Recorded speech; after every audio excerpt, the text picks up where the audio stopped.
Olá, essa é a aula 2 do tema Projeto Integrador.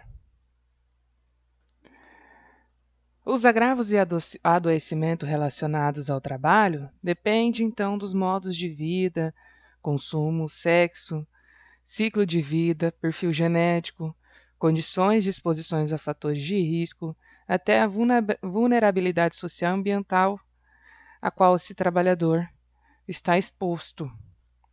Então, o trabalho pode causar o adoecimento, como nós vimos na aula passada.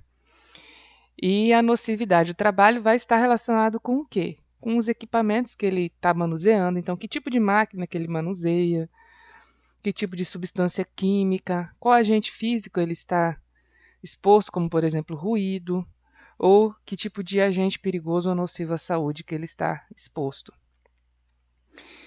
E a organização do trabalho divide isso conforme a duração e a intensidade que ele está exposto. Então, por exemplo, a intensidade do ruído, quanto mais elevada, então 100 decibéis, 120 decibéis, maior prejuízo ele vai ter à audição, e quanto mais tempo ele estiver exposto a esse ruído.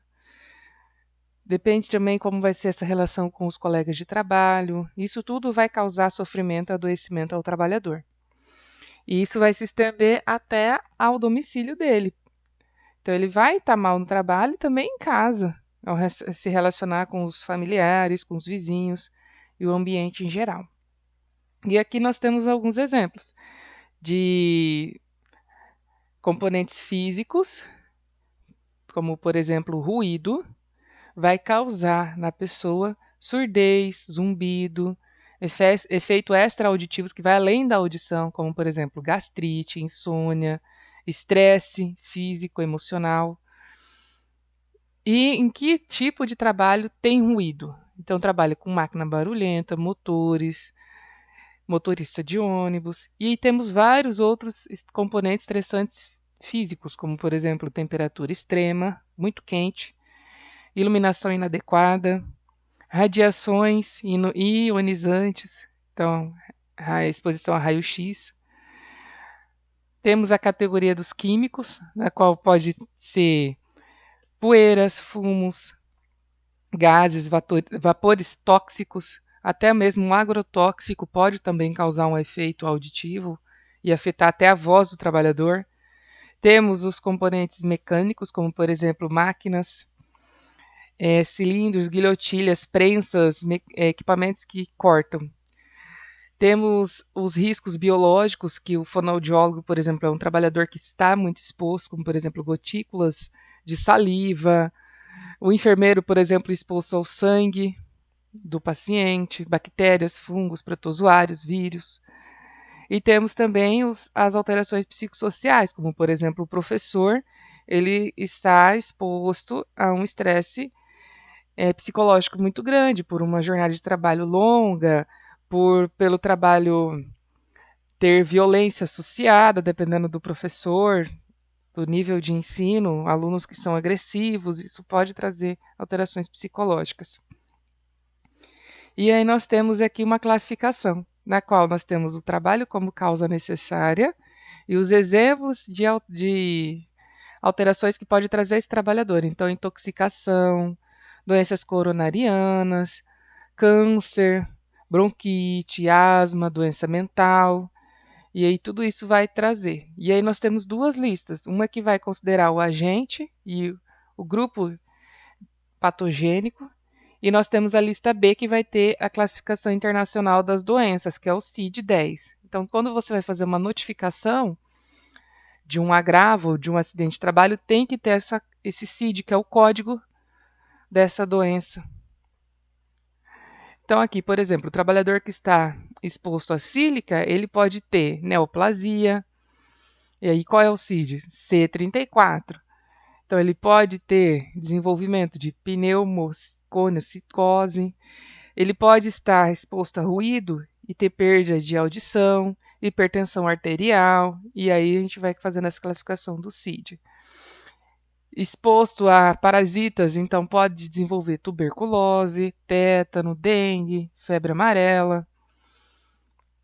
Ainda, micro-organismos, pode desenvolver hepatite viral, malária, leishmaniose. E ainda na lista B nós temos ao contrário, primeiro a doença e depois o agente que pode causar essa doença. Então, leucemia, o que pode causar? Exposição a benzeno, exposição a agrotóxico. Então, aí nós temos o exemplo. Asma, o que pode causar a asma? Então, exposição a aldeído fórmico, a carboneto de metais duros e vários outros exemplos que podem causar asma no trabalhador. Mononeuropatia de membro superior, então posições forçadas, gestos repetitivos, pode causar essa doença. Transtorno mental, o que pode causar? Vários outros. Estresses também.